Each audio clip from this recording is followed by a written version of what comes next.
নমস্কার, আমি পূজা মাইতি ঘোষ হায়দ্রাবাদ ব্লগে সবাইকে স্বাগত জানিয়ে নতুন একটি ব্লগ শুরু করছি। আমরা ৩ জন চলে গিয়েছিলাম শনিবার দিন রাত্রিবেলায় এনটিআর স্টেডিয়ামে। শিখ বা পাঞ্জাবি যাই বলুন, তাদের একটা ধর্ম অনুষ্ঠানে গিয়ে বেশ ভালো লাগলো। এটা তাদের ৩৫০ বছরের সেলিব্রেশন ছিল।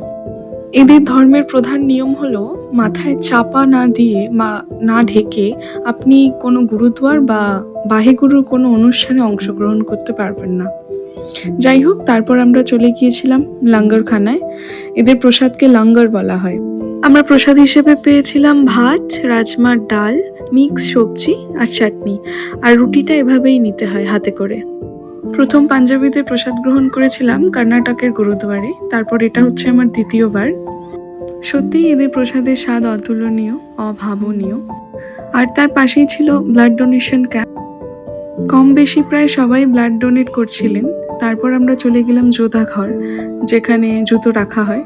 এখানে কোনো টাকার বিনিময় নয়, কিন্তু আমরা টিকিট দিয়ে তারপর আমাদের জুতো নিয়ে বাড়ির উদ্দেশ্যে রওনা হলাম।